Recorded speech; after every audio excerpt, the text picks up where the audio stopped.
But he placed it a year ago. And then he had a great story too. He was a truck driver, got in an accident, was laying around, wasn't taking disability, but wanted to hit this, was placing parlays to hope to buy a new truck and place for his grandma. So he was able to get a new truck and I think get his grandma into a nice place. And we're still friends. He's our chief parlay officer now, Martwan.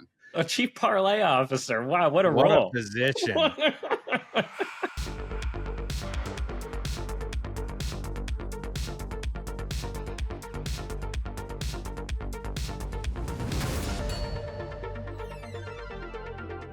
Hello and welcome to another episode of Behind the Lines, a podcast purifying the sports betting industry and powered by Pinnacle, the #1 sportsbook that doesn't limit winners. Remember to like, download, subscribe, and follow us on all the socials at InPlay Live. I'm your host, Shane Mercer. That guy over there, Andrew Pace, the founder of InPlay Live, a community of like-minded sports bettors dedicated to long-term success. On today's show, we'll talk a little U.S. election, just a little. Some NBA props that are off the board thanks to Jonte Porter. And we've got the Chief Experience Officer from WagerWire coming on in a little bit. We'll get to that great interview. He was awesome, Pace. But before we get to it, I want to bring this up. And Pace, I know you don't like getting very political from all of our conversations, especially when you're on stream with people and that kind of thing. And to be honest, that's not what we do here on the podcast. But I had to bring this up because I just thought it was so interesting because it's a first in the sports betting world. So we've got Kamala Harris and Donald Trump going head-to-head in the U.S. election. And the Harris campaign is placing ads on sports betting websites, specifically DraftKings. And this is all in an effort to, quote-unquote, win the bro vote. They want to win the bro vote back from Donald Trump, and the Harris campaign is advertising on DraftKings. What do you think of that? Oh man. So you say I don't like to get political on stream, but I feel like sometimes it can organically happen. I'll get a little bit political here. The first thing I'm going to say, it is my opinion that sports bettors are overwhelmingly right wing. I would agree that a large portion of sports bettors, both in the InPlay Live community and even among a lot of my friends, are leaning more and more to the right these days. I would say that, yeah. So I would apologize to anyone that isn't. I don't care. That's just the sort of overall sense that I get. Oftentimes the right will be referred to as the silent majority, and I don't think that it's overly silent necessarily in our group, although politics really doesn't come up that much. The reason why it came up is because I was getting these ridiculous ads on YouTube TV, being in Canada and seeing what is being pushed down people's throats in the United States right now relating to the election. And I actually thought about it today, and I didn't even know you were going to bring this up. I was walking my dogs, and the reason these ads are so bad is because if you are voting, it doesn't matter where you are in the world and what the election is. You either know who you're going to vote for, you're not going to vote, or your vote is up for grabs. Those ads are not targeted towards the people whose vote is up for grabs, that find their reason to vote anywhere else but television.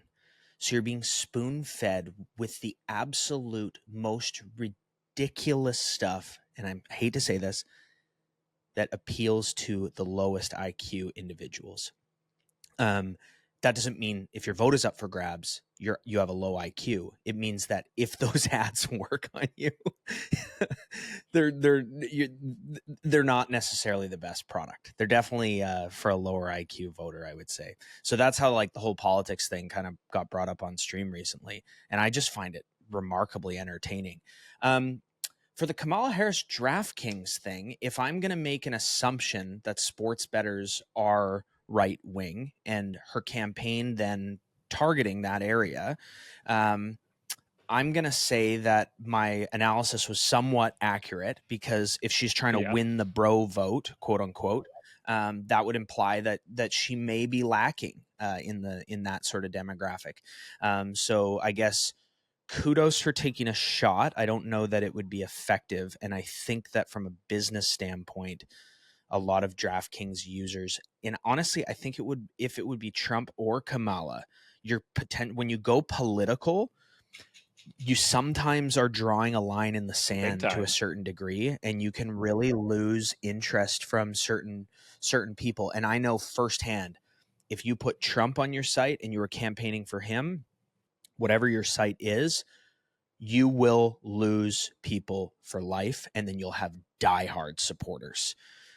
Same thing goes for Kamala. I think the DraftKings could lose some customers from doing it, and there might be a few people that are just so happy to see her on there.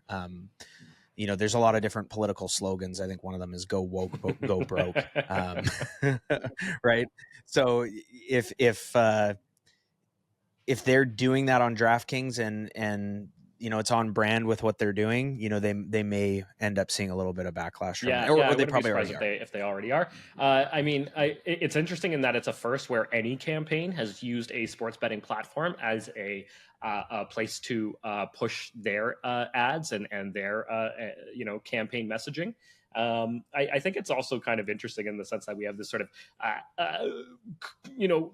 collision of ad messaging happening here where, Pace, we've often talked a lot about how the sportsbooks ads are everywhere, right? And they're all around all the time.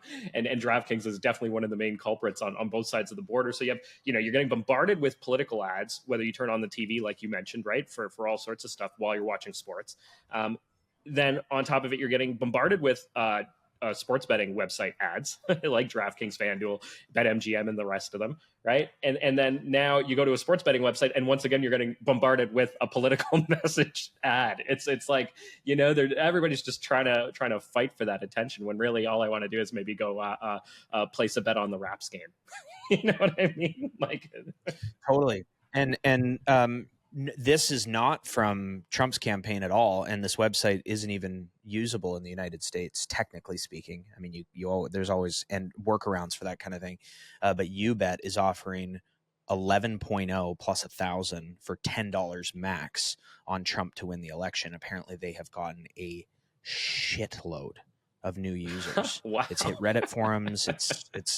But the thing is it's free money. So one of the things that we love to talk about to a new user of In Play Live, and it's actually come up on the podcast quite a few times, especially when we had Dark Horse odds on related to match betting, is how sportsbooks promotions can be such an incredible driver of early bankroll success. So if you're a $100 bankroll and your unit size is between $1 and $3 for the wagers that you're deploying, and a sportsbook offers you an 11.0 boost on a $10 bet that other books are offering at let's just say it's a coin flip and books are offering 2.0 with no vig, you've just made 5 units if you've handled that promotion properly. Sorry, that's five units for a $10 better.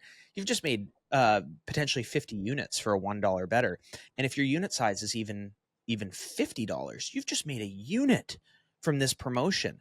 So getting political, sure, but let's get behind the lines here. When you're getting these promotional offers and opportunities from these sites, take advantage of them. And what's interesting is because we're on the topic of YouBet right now, and I just so happened to be speaking with their team recently. I didn't know this, but they are offering, and this is not a promotion of any, like a paid promotion in any way, shape, or form. They are offering same day no vig in the NHL. So if you go to the NHL right now, the lines are plus 116, minus 116, plus 149, minus 149. And there are ARBs across the board. And the way that they're limiting their players for exploiting this is if they see 10 accounts get made and 10 accounts hit the same line at the same time. And they're taking big money on this stuff. So if you just head over there and you make a big bet on one side and just leave it at that, don't exploit it with a whole bunch of other accounts or anything like that, you're flying under the radar at $1,500 or less.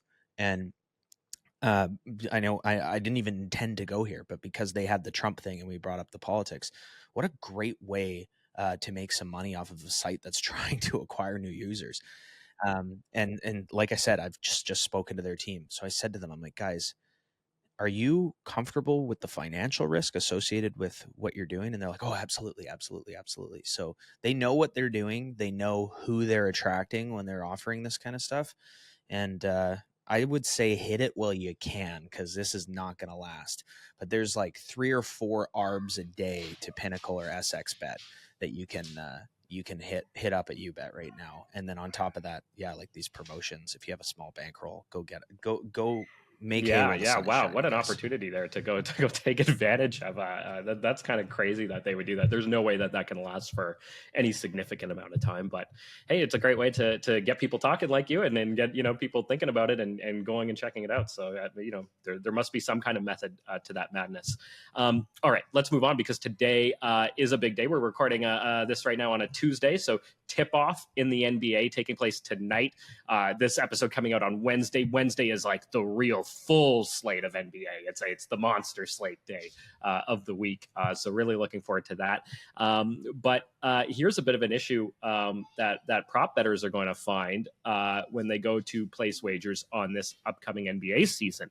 So everybody will remember the Jonte Porter scandal. For those who need a quick refresher, Jonte Porter was kind of a low-level NBA player. He was signed to a very short contract with the Raptors, and he bet on his unders because he knew he wasn't going to be playing. And of course, he got found out, got banned from the league. I think he's facing all sorts of punitive penalties and that kind of thing. So Jonte Porter, though, has essentially ruined this market for anybody who is interested in betting on these types of players and their props, because now DraftKings, FanDuel, BetMGM, Caesars, ESPN Bet, none of them are going to be offering under props on athletes, NBA players that have signed 2-way contracts and 10-day contracts. So you're not going to be able to bet the unders. They may still offer the overs on some of those players, but you won't be able to bet the unders. Pace, did Jonte Porter ruin any of your plans? No, he's a member of In Play Live now, so I'm happy to have welcomed him into the community, and so we've got a guy with that alias in our group. Yeah. Every time he says something on the stream, I can't not laugh. And actually, we don't. It very well could be him. We wouldn't even know, but I'm sure it's not. Just a smart move, Shane. I'm so on board with this, man. Yeah, like I am so on board with this. The topic of corruption's come up on this podcast quite a bit, and there have been times where I've seen things and I've sided with the idea of corruption being very valid. As a general statement, it's a crutch that bettors lean on to make excuses for their decisions or the way their game went, rather than owning it themselves. And just because we're on the topic, I'm going to bring up Texas, Georgia from this last weekend here, where we saw a pass interference call get thrown, get announced. You watch the replay of it. It certainly was a soft call. Definitely seen calls that are far worse than this in a whole series of different leagues. The fans didn't like it. They threw garbage on the field. Whether the refs thought that they wouldn't get out of Texas safely, or whether a replay came in where they said maybe this wasn't the best call, which isn't something that's reviewable in college football. They decided to pick up the flag. This flag was thrown on a pick six. So not only did they pick up the flag and reward the touchdown, they did it after the field had been cleaned up, quite a long time afterwards. So Twitter or X or whatever just absolutely blew up. Social media blew up. Texas is cheating. The refs this, blah, blah, blah, blah, blah, corrupt, blah, blah, blah, blah, blah, blah, blah, blah, blah. So what I saw that day, I did not like. It felt so wrong. It was wrong in a lot of ways. I mean, the fans shouldn't be behaving that way. And then no. that was bad on its own. But then, yes, everything that followed as well. Georgia won. Georgia did win. Guys, Georgia won by 15. So to all the people out there that are relying on this crutch time and again, shut the fuck up. Georgia won. Good move by the NBA. Yes, I think it's something that had to be done. I think because the incentive for some of these players to go and do that, right, and make that extra money, I think might be too much, and they don't want to they don't want to see a whole market ruined, right? So hey, let's just remove that side of things and move on from there. All right, that's enough about Jonte Porter. Pace, anything else from the NBA and the season ahead that you want to mention to our audience? Yeah, the NBA is insanely unique, and we just talked about corruption. Now I'm gonna kind of just basically say people to shut the fuck up, and now they're gonna be like, "Pace, that implies corruption." But in any given sporting event, you can make an argument that both teams want to win the game. And I think in every single NBA regular season game, you can make that argument. But in the NBA, it is undisputed that certain games matter more to teams from the standpoint of proving themselves. Many teams in the last 5 years have shown that you just need to get into the playoffs to be able to do damage. Golden State Warriors won the title the year after the COVID year, and they didn't get in as like a 1 seed. They were one of the later seeds. We saw the Miami Heat beat the 1 seed as the 8 seed and go all the way to the final in 2 separate years where they weren't at the top of the Eastern Conference. So because of that, we are seeing more and more in the NBA some of this load management stuff, with which, yes, is being attacked by the league to a certain extent, but there's viral clips online of certain players, playing Fortnite and saying, stay up later. You got the Hawks tomorrow night, you're good kind of thing. So in the NBA, teams challenge themselves in a lot of different ways. One of those ways might be dogging it for 3 quarters and then seeing how far they can come back from when they're down. Another one of those can be resting certain players. And it's really, really hard to predict when this is happening. So from a pregame standpoint, a lot of these big favorite spreads, it doesn't mean that they're not going to cover the spread. It doesn't mean that they're going to lose either. It simply means that when you bet live on basketball, odds are you're going to get a better opportunity than what is offered to you pregame, especially once the season is well underway. In the beginning, teams come out, they want to prove themselves, they want to have a good year. It doesn't matter if you're the worst team in the league, you still are hoping that you can maybe have put it together this year to at least make the playoffs.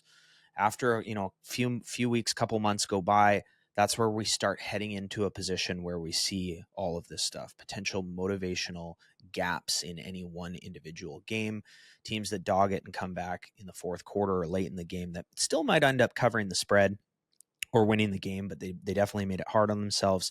And a lot of this load management and things like that. So do teams want to win? Yes, they absolutely want to win, but don't be surprised, in an 82 game season, if the team doesn't look exactly how you had hoped to throughout the game.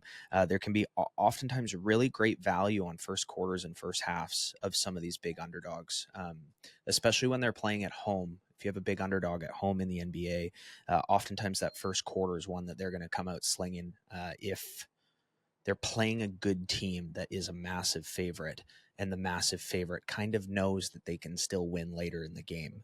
So there's lots to look for in the NBA. It's a ton of fun to bet on. I couldn't be more excited.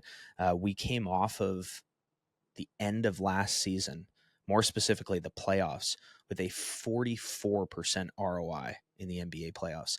We had a blended just under 11% for the whole season, but I actually think we were doing a lot of things wrong that I'm really excited to have built off of from the previous season. So if you like betting on hoops, you want to learn more, you want to learn new skills, new strategies, check us out for this NBA season. It's going to be a ton of fun. Yeah, it's I'm super excited for the NBA season this year around. I'm a big Raps fan, as you can tell, but I'm just very excited to be a sports bettor, actively looking for opportunities in the NBA this season. I think you touched on a lot of great points there. If you're new to betting on the NBA live, I encourage you to just watch a little bit, watch lines move, because it is dramatic movement. It happens very quickly. You might want to wait for a timeout before you even think about trying to spin something in, because it probably moves faster than any other sport out there, in terms of how the lines move and the numbers changing on you. So definitely keep that in mind. But that also presents incredible opportunity. Middling opportunities are middling galore in the NBA, if that's your jam. There's so much to be had there. So very much looking forward to it. And Pace, I think a lot of sharp bettors out there who are listening to this are going to hear you say you had a 44% ROI on the NBA, and they're not going to believe it, but I'm here to testify to that. It is absolutely possible. It is very it might have some people's heads exploding when they think about it, because they're pregame NBA bettors and maybe they're grinding out a 5% edge at most, and then I hear somebody come on and say 44% and they don't believe it. But Pace, you've got the numbers to back it up. We've got the data. It's available on the In Play Live website. People want to see it. It's there. So that's an important thing, I think, to point out, because it's almost too good to be true. But when you actually see it in action and you live it yourself, I can tell you it's true. So definitely, if you're thinking about joining, or you haven't experienced an NBA season with us at In Play Live, absolutely come check it out. I think you'll be very surprised, pleasantly surprised. All right, but Pace, we're still in the middle of the NFL, right? It's still the NFL time of year. You know, they basically own all things in the sports betting landscape. So I think it's time for our regular new segment, Grinding with Gosu. This time without Gosu. So we actually had a moment today where we needed to check and see if John was okay, because we couldn't get a hold of him, but he had some equipment stolen from him. He was without phone, his laptop, computer he couldn't get on. So we're going to grind with Gosu without Gosu. So I know a lot of people have really enjoyed that segment. And because of that, I get to talk shit a little bit about him. And I think there wasn't enough banter back and forth last week. But when he told me he was betting Texas, and this is the thing, I'm always going to represent the public with anything pregame. And this is why I bet live. I'm thinking to myself, you couldn't fucking pay me. You couldn't pay me to put $1 on Texas pregame in that game. And that was our best game of the week, because we kept betting Georgia all game long and absolutely crushed that college football game. And if John was on right now, he would literally say, well, yeah, I lost, a quarter unit pregame and I made 2 units on the game, because John has his pulse on the pregame stuff, but he also has the ability to let that go and bet live based on the way it is going currently. So pretty cool college football season. The reason why I say that is because a lot of the juggernauts have lost games, and because we have the playoff, there isn't like this dependency on getting into the top 4, where we're going to have to see a lot of these teams play again. We've seen Ohio State lose where they should have won, and now Oregon's number 1. We've seen Alabama lose twice now. Tennessee's gone down to a bad team. We watched Georgia go down to Alabama, and now we've seen Texas go down to Georgia. So it's going to be really exciting. And I don't feel that same sort of air of Alabama and Georgia being the absolute best 2 teams, which even though Michigan won last year, I kind of felt that way right until the very end. And yes, Michigan beat Alabama, blah, blah, blah, blah, blah. But I felt like Georgia still would have won the Natty if they were in that Final Four last year, which can never be proven. So don't even worry about it. But exciting stuff with college football. And we had a tremendous freaking weekend. 5 units on Saturday. Just a lot of fun betting on it. We really, really hit our stride. And a lot of that was that Georgia game. So over to the NFL, I'm not going to do any pregame analysis, but what we do know is that in the last 2 weeks, sportsbooks have lost more money in these 2 weeks than essentially they ever have in history.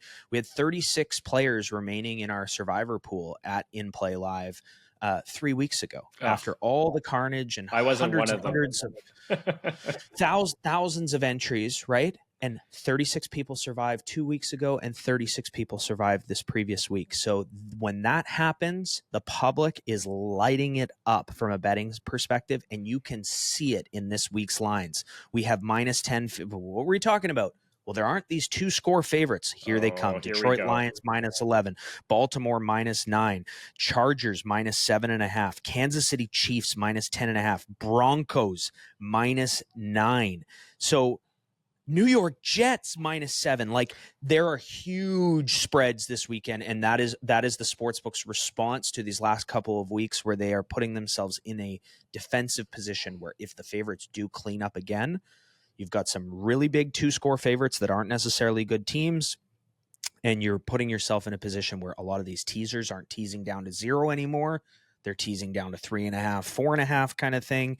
And if they do pay out, the payouts will be far less. But from a teaser standpoint, something that we have touched on in the last couple of weeks, I won all of my teasers last week, which was fucking cool and a really nice bankroll boost, believe it or not. So I'll do that kind of stuff to butter up some books, to prime some books, to make myself look square. And when you hit them, it's just all the more awesome to do it. I've said this before in our Grinding with Gosu segments. I'm going to say it again. The lower the game total, the more probable it is that a plus side of a teaser that goes through the 7 covers. That isn't conjecture. It's a simple fact. It's based on the numbers. So from a teaser standpoint, I'm just going to point out a couple games this week that make a lot of sense to me. And honestly, there really only are a couple. The first is the Houston Texans at home -6 to the Colts. You can tease that down to 0. That one is really exciting. The second is going to be the Bucks +2.5 at home. You can tease that up to 8.5. Some people might really like the Jets. I hate division games on the road and big favorites on the road. That is not my cup of tea. The Eagles, that total's a little bit higher. It's at 47.5, but you can get the Eagles teased up against the Bengals at +8.5. My heart says take the Bengals side of that, but you're not supposed to tease through 0. And then the last one would probably be the Chargers, because you can tease them down to 1 in a total of 39.5. I know those aren't the all plus sides, but those are the games that stand out to me. I personally, just emotion, fanship, all the things I say not to do, can't do that Eagles side. But I'll definitely be looking at those other ones. And then the last one would be the 43.5 total, the Commanders at home. I know it might not be Jaden Daniels, or probably won't be Jaden Daniels, but you can tease them at home up to 8.5 as dogs. So those ones catch my eye. I don't know if they'll win or lose, but I'll definitely be doing some sort of combinations of those to butter up some books this weekend. I think whether or not Jaden Daniels out there is the deciding factor, right? You don't want to wait for that news. I've already taken it. I like that team right now. They're just playing well. They played well without Daniels once Mariota came in. You could argue the game was already over, but yeah. Yeah, they did play well without him anyway. But man, he's fun to watch. He's just electric. Anyway, if anybody out there is interested in putting together a teaser, betting on some of these things that Pace mentioned, maybe having a look at it, Pinnacle Sportsbook is the place to do it. You'll get the very best odds over there, and they will not limit winners. So you hit a big teaser like that, guess what? You're not going to get limited, and you're going to be able to hit a whole bunch of them, and you'll never have to worry about getting booted off the book or anything like that. So head over to pinnacle.com/in-play-live. That's the link you want to use. So that's pinnacle.com/in-play-live, the best place to place anything pregame. So head on over and check that out. All right, Pace, with that, we've got a great interview coming up here, a great guest. So let's turn it over to him. Our guest on this episode is film school grad, a writer and director turned sports wagering entrepreneur. Travis Geiger is the chief experience officer and a co-founder at WagerWire, a place to buy, sell, and track bets. Travis, welcome to the show. Thanks so much, Shane. Appreciate you having me. Hey, really, really happy to have you on here. First, how do you go from writing and directing films to working in the sports betting industry? Well, I was getting really frustrated with Hollywood. I'm not going to lie to you.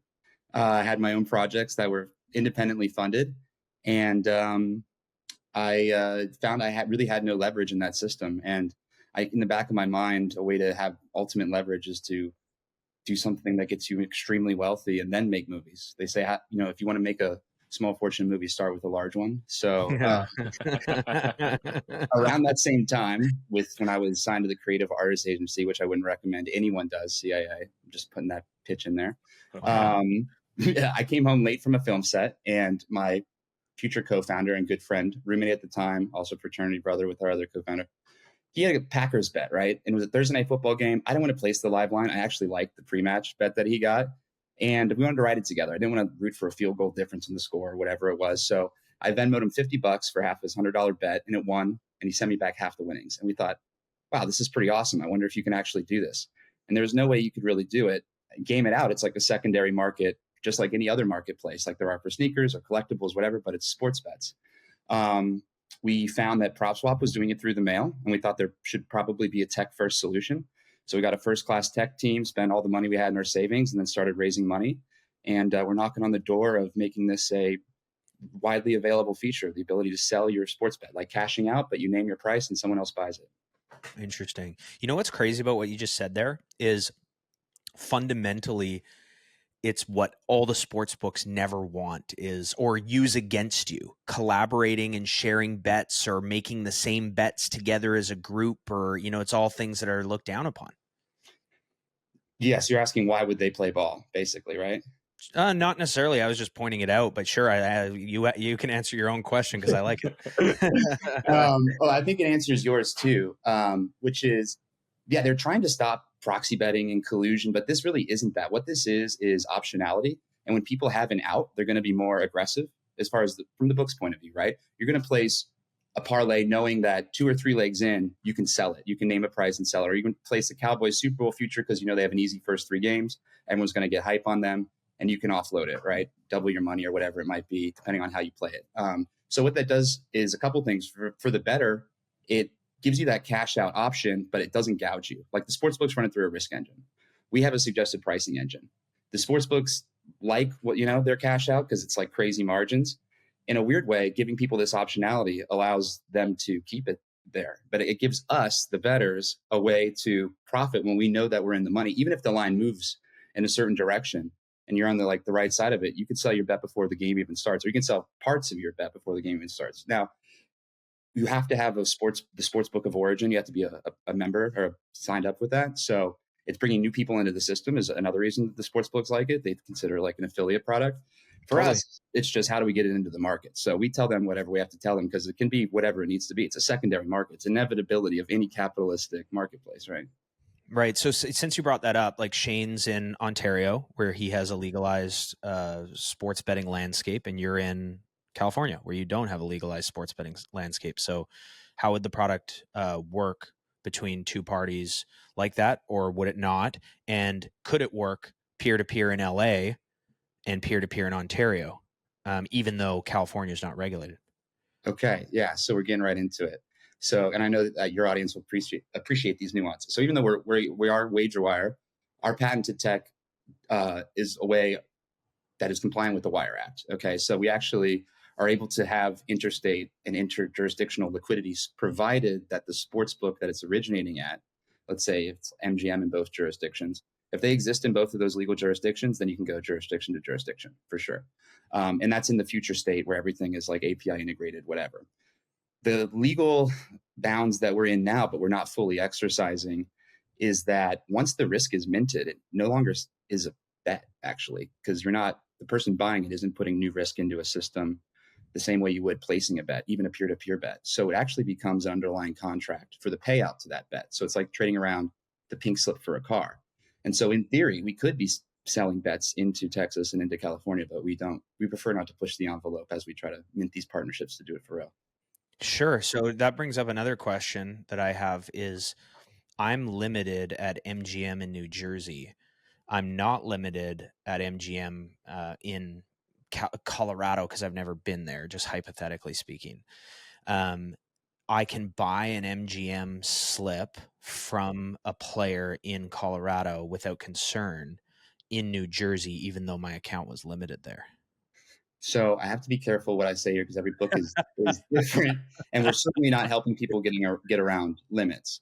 But I will say, it's just a hypothetical though, where you think about that. I've got the MGM account. I didn't place the bet, but you're in Colorado where I'm not limited, right, as a player, and I'm in New Jersey where I have been. What would stop that from working? well, we push every sports bet that gets bought or sold. We push through the same rails that the sportsbook would normally go through for a primary bet getting placed. So if you were on exclusion list, KYC, GEO, and even being limited, but our argument to these books is this is actually a way to stop limiting players because the people that are buying bets from, and generally it's the sharper people that are going to be buying it because they're getting a discount to the consensus odds or whatever it might be. And generally it's Joe Public who's selling it because they're just really happy to be here. They turn 10 to 100,000 on their way to $1 million, but they'll take it. You know what I mean? So our argument is that these sharps aren't putting new risk on the books. Actually, they're giving their Joe Public and Rex a better outcome and a better experience. And so it's a symbiotic relationship. Yeah. I want to know. Interesting. Well, I'm really curious though. Like, how do you know what you're getting is a fair price? So, you've got a bet that's been wagered on, and perhaps the line's moved a couple of points, but how do I know what the fair price is to split that bet with you or buy that entire bet off of you? Or how do you help, I guess, the public understand what a fair price would be?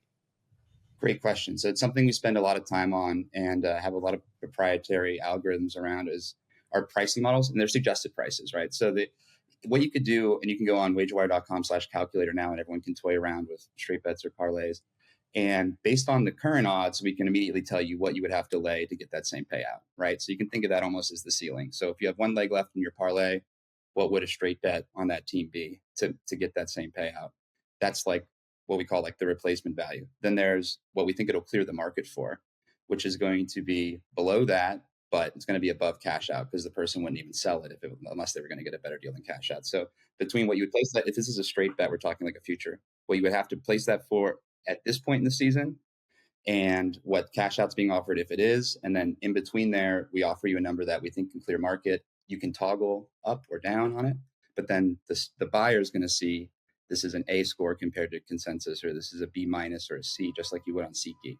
Okay, so I don't have to go with your price. I can adjust the price if I wanted to sell a bet, but other users are going to see that, WagerWire says this is an A value or this is, an F value, and Shane's trying to rip us off here. Correct. Yeah. Okay. Gotcha. So I have lots of questions because I think it's really cool. But I'm from like, when you have a bettor that understands the potential value in this separately of, I guess, the business side of things, where you go, hey, how could I use this, or how could I start buying some people's wagers that could benefit me, where I gain an ROI as a user purchasing them. So if I'm looking at this from the standpoint of like, okay, I've got FanDuel, I've got this $100,000 payout looming here. They're offering me a cash out. I'm just trying to get a slightly better price than the cash out. Is that worth doing? Like, is it worth putting that work in? And how simple is the whole process to actually make it worth doing? And then as the person purchasing it, I'm looking at it and going, I know they're being offered approximately this much on their cash out. I know that there's still some edge that's available to me as the person purchasing. This is a win-win scenario. It's actually interesting. Like, is it going to be bid down like right to the, like a real, like, sliver of value that people are competing for? Do you view that as the primary sort of value of the product? Or is this more for scenarios where cash outs are not being offered, or both? So I think it's a little bit of both. So to speak to the process now, we're taking the most interesting bets that come to us, and we're taking them to our VIP network, which involves a lot of the people that you guys probably know, a lot of people in the bet back community, also some services on the East Coast and stuff. And it's exactly what we try to do. We try to shop them a better deal than what Cash Out is offering. And oftentimes we'll make a little media spectacle about it too, because these are big tickets. So for us, we've never paid for ads or anything, because we let the tickets tell the story, and we let the ticket owner, be the star of the story. We've had a couple of really interesting ones. One where Cash Out was offered, which was the 100 to win 1.7 3-leg parlay that ended with the Thunder. It was World Series Super Bowl. Needed the Thunder. That was a guy, Wayne, out of Arizona, and he turned down $150,000 offer to purchase it. Excuse me. He turned down $150,000 offer to purchase it from a private buyer. He turned down $100,000 offer to purchase it from a private buyer. Ended up capitulating and panicked. $80,000 from the DK Cash Out. So it was being offered the whole time. He was just trying to see what he could get out of it. Another guy, Martwan, though, he had a bet that what Cash Out was never offered by FanDuel. It was a 5-leg parlay on the NFL honors, and that was 5 to win $680K. He opted to sell the night before. He opted to sell 20% of it for $25,000. So we turned 5 and 25 grand through us. And Will Anderson lost Will Anderson was the one that took him down by 2 votes at the end of it. But he placed it a year ago, and then he had a great story too. He was a truck driver, got in an accident, was laying around, wasn't taking disability, but wanted to was placing parlays to hope to buy a new truck and a place for his grandma. So he was able to get a new truck, and I think get his grandma into a nice place. And we're still friends. He's our chief parlay officer now, Martwan. A chief parlay officer. Wow, what a role. A position. Wow, how can I apply for that? I think that's Raj. I was going to say, I think Raj is a perfect candidate. Yeah. Fuck, that's funny. Cheap- CPO, God, Chief parlay CPO. officer. Wow, That's unbelievable. What a world we So live in. I will say, if anybody's on Twitter, just DM us if you have an interesting ticket, and we'll consider it. We're building out the functionality now to take all these bids, and then we privately bid them. We'll open up a public bidding thing, but like at the end of the day, we see this as just like you have Expedia, or Priceline, or TriVelocity, or even like StubHub is another good example. Like any place that's like an aggregator, that's just taking that extra step. And at the end of the day, we want WagerWire to be like the main page where everyone's accounts are synced, one password. Move your balances around, whatever you want to do. You can place a primary bet or buy it on the secondary. That's what we're building towards every day slowly. But for right now, if you guys have interesting bets, we'll do private sales for you. Right. Really cool. Okay, so I'm assuming this is not a nonprofit business venture. No, it's very much for profit by design. So are you asking how we make money? Well, I can understand, a fee or a percentage, but then I'm looking back at the cash out and going to the player, what's the point of going through this to make an extra $5 or $500 even? Like, but also, Pace, on my list of questions here is, how do you make money? Yeah. So yeah, let's hear it. Yeah.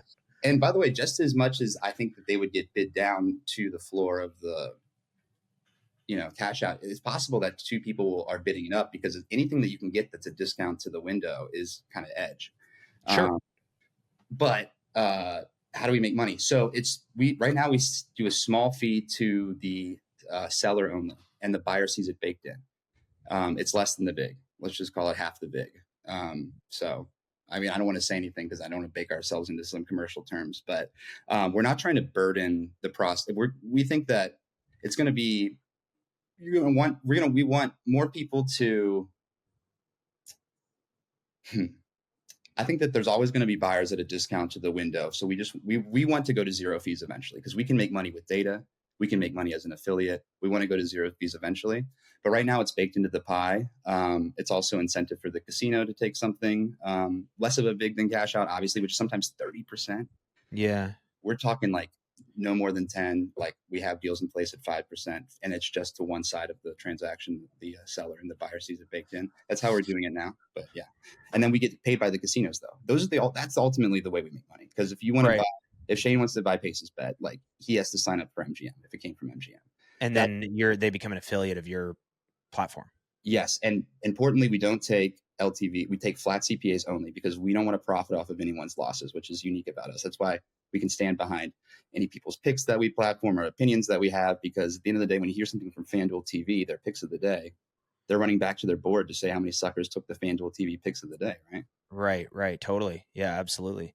That's interesting. Yeah, I think it's really cool to get to no fee, but I think separately of the no fee, as you said, if I have the opportunity to get the Chiefs on Sunday Night Football at 5 points higher through your platform, buying out someone's parlay at the end of their parlay versus, taking the line in my sportsbook, you become another out for potentially people that had been limited. We kind of didn't close that out, but it sounds like that could be something there, which is really cool. We didn't get to the book that doesn't offer the cash out. So I think there's value there, but like could I potentially use Bovada on your site and it will support it, or is it going to be only regulated sportsbooks? We're taking the high road for as long as we can. So you're using offshores, because that is the high road.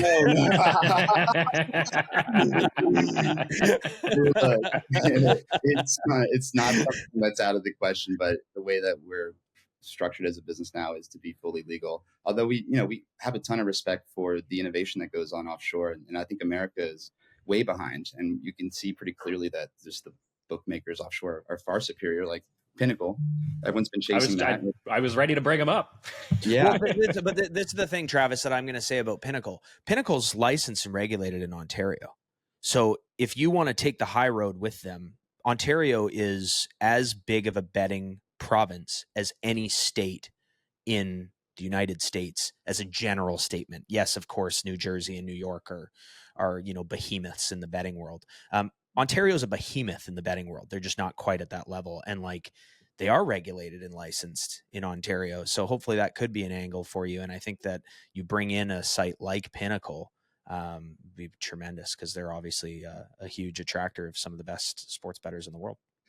It's honestly, it's hard to argue with you. And I will be in Malta next month. I'll have to pay Pinnacle a visit. We're proud to say we have one of the co-founders of Pinnacle as an investor and advisor. And then, of course, Paris Smith, who you guys have had on, the CEO of 17 years, as an investor and advisor in us.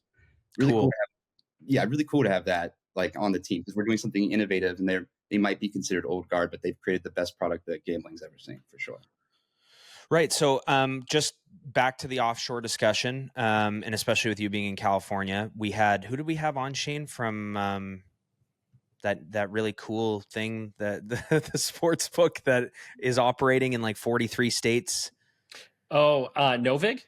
Novig, sorry, Novig, it didn't come to mind right away. Yeah. Do you think that something like that would be considered, quote unquote, the high road, or no?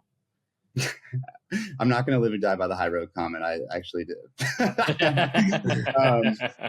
There's a lot of gray in this space. There's a lot of gray. We call it a white space of opportunity, right? Yeah.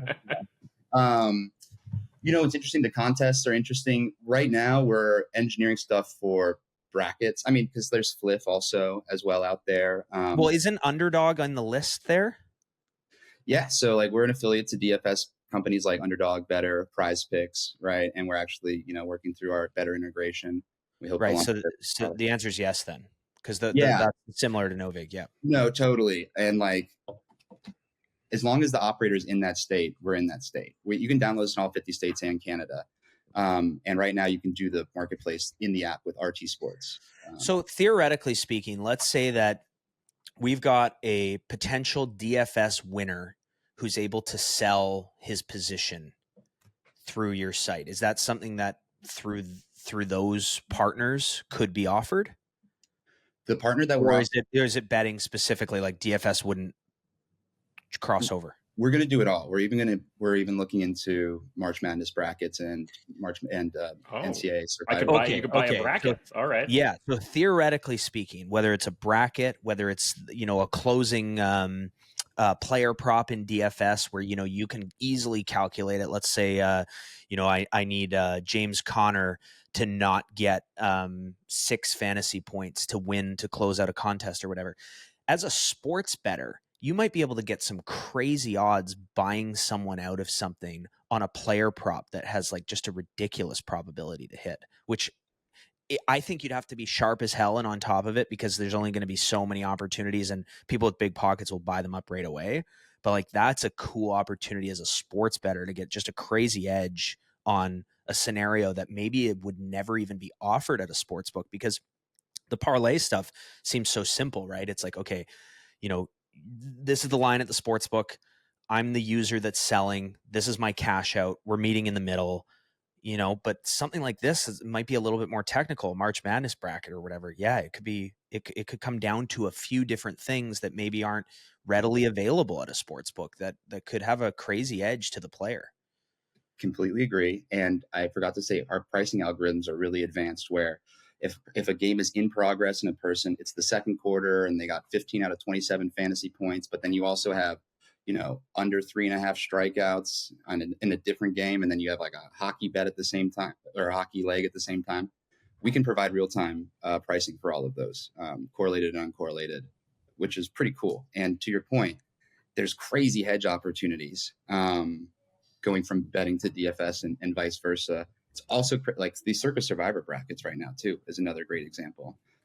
Anything that is considered a gambling asset or a fantasy asset or a contest asset, we're working on being able to fractionalize and sell that for bettors.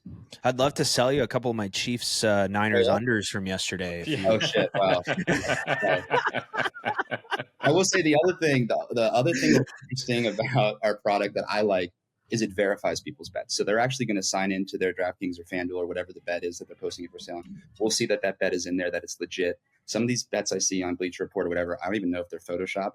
Heck, with the Thunder bet, they almost interviewed the wrong guy because he was pretending to be Wayne, and they were going to pay him for his interview. But we have bet syncing, so we can see it, and we do tax liability, all that. We got all that figured out. We're just really Cool. excited for it to be instantaneous and digital and like available on the major books. Right. You just said instantaneous, and this has sort of been something that's kind of going in my mind here. It's, Pace and I, we do a lot of live betting, really focused live in the moment, and a bet win or loses potentially in a span of 5 real minutes. Sometimes that's the scenario. What's the turnaround time like on I want to post this bet, I want to sell this bet, we've agreed on a price? How fast can that happen? Yeah, great question. With our integrated partners, the time's coming down all the time, but from posting to selling, it's 2 hours is the current window, which is not instantaneous. But what I think will happen in the future that we're talking about is there will be betting syndicates that just say, hey, WagerWire, we would buy any of X bet if it ever reached X price. And then almost like a cash out, you can advertise that as like the sell it now price to the bettor.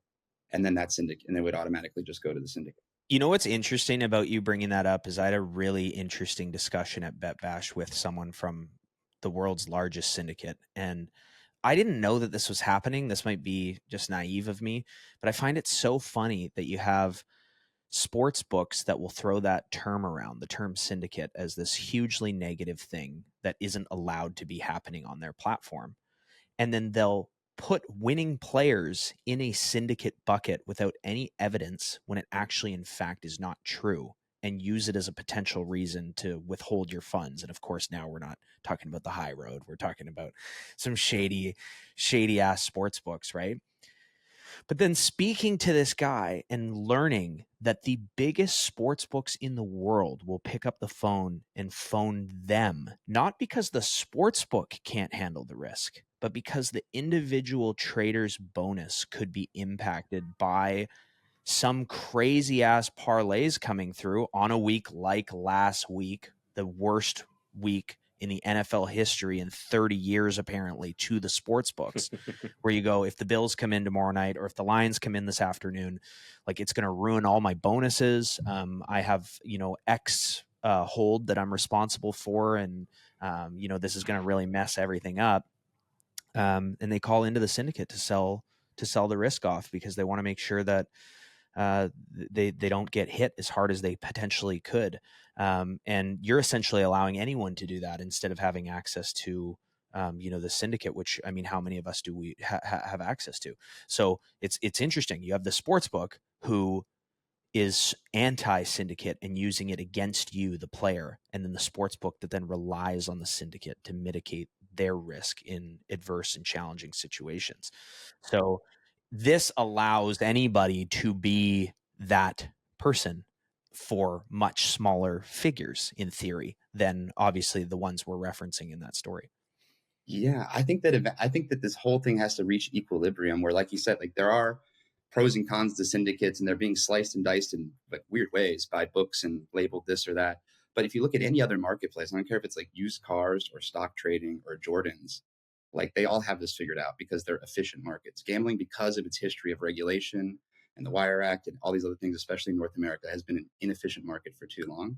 And so what our backers and what we firmly believe, and my co-founder comes from an economics background, and my other co-founders from applied statistics, is I'm from the media side of it because I just think it's fucking exciting. But is that this is an inevitability, and that with enough time, the companies that make the most money are going to be the ones that actually provide efficiency, and that those companies don't always monetize from the end user. Like we're not trying to make money off of bettors. We're trying to provide optionality that actually creates efficiency within the broader gaming ecosystem that just makes fucking everyone a bunch of money, Right.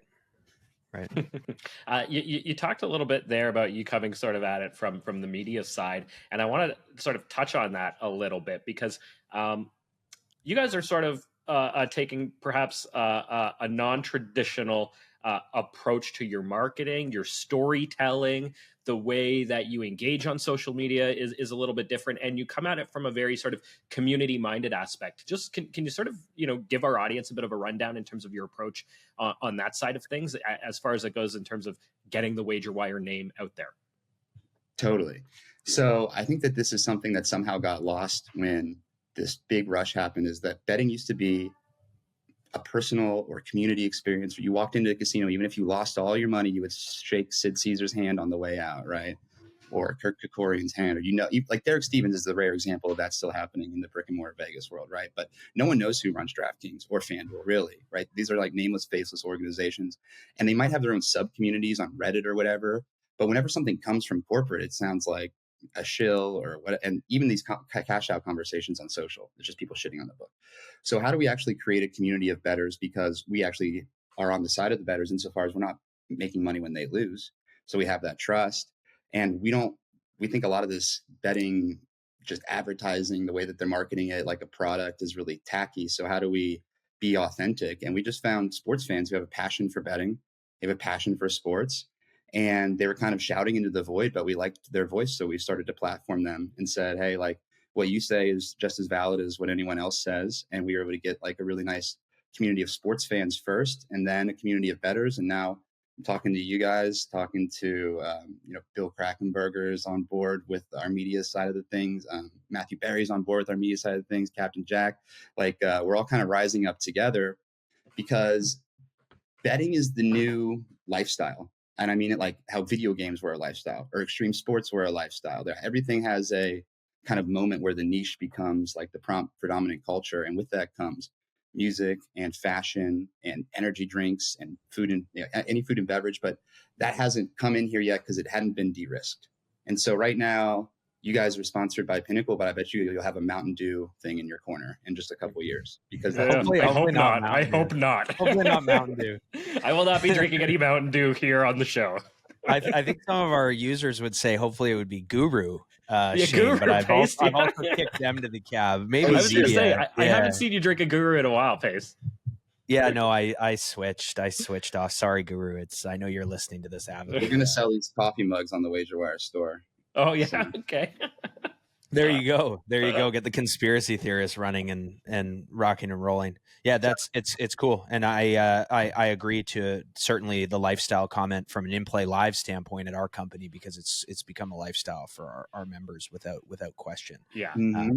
How much that translates to the broader market, I don't know, but yeah. And so like that you said a chief experience officer, I'm really the chief marketing officer, but no one likes to be marketed at. You know what I mean? It's like, So Shane, my idea was if I invite them into experience, then they're talking to the chief experience officer. It's going to feel like something's happening. They're not just being sold something. And that's kind of really how it does feel. And then because of that, people come on our show come on our show so far. They don't really expect anything. They just want to be seen or heard. We have players' parents on. We have psychologists on for people, especially after bad beats. We have a lot of women-focused shows. We look at like pop culture and media. But our core data viz content is actually really interesting too. And we want to make sports betting like day trading. And you can and if you go on wagerwire.com/graph, you can even make financial charts of odds movements and bet values and things like that. But like you said, I'm new to this. I came from, me and my co-founders met at UCLA. I was working in like Hollywood proper, got to work with some cool people like Steven Spielberg and Michael Mann and Eli Roth. But I couldn't believe this idea wasn't being done. And I didn't think that sports betting media had parity to the excitement of the sports themselves, and that there was somehow room for something, and I didn't know what it was yet. That coupled with my disenchantment is why I'm here today talking to you. Nice. There you go. Oh, very, very there cool, you go, Travis. Shane.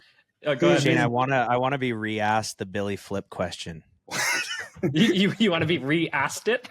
Yeah, because now I can say I'll just get out for $499.5 million at WagerWire. Oh, that's a great point. That makes a lot of sense, right? Yeah. I'll just post my potential here, and somebody will WagerWire will figure it out for me. I love it. Yeah, really cool stuff, Travis. I think we're super excited to follow the journey, and I think we'll probably have a couple people that once things are up and running, we'll be maybe looking for some nice buys over on your site. And I was thinking about maybe selling a couple of my older items that are having a tough time moving on Marketplace right now through WagerWire. If we can sell anything, I'm ready. Hey, man, we're here for it. I'm ready to move my iPhone. Yeah. If there's a buyer, right? Well, Travis, where can people find you? How can they hit you up and have a great experience? Yeah, the best time is over on X. We're at WagerWire. Also hit up the App Store, though. You can sync and track all your bets. We have a community in there, all of our content in there. We're also on TikTok or IG for people that are into that. Just WagerWire, one word, we usually get you there. And look for us on shows like this. I hope to come back and, continue the conversation, and hopefully with one of your bets for sale. Hey, that would be pretty cool. Yeah, Travis, we'd love to have you back and maybe negotiate a sale. I think that'd be fun. Mm-hmm. All right. Sure. Well, Pace, Travis, and to all of you sports bettors tuning in from around the world, till next week, keep beating those books. Thanks for tuning in to another episode of Behind the Lines. Remember to like, download, and subscribe. We are on YouTube, Apple, Spotify, and everywhere you get your podcasts. Have a betting story or want to be featured on our podcast? Drop a note in the comments below. And if you want to join in play live, use promo code Behind the Lines.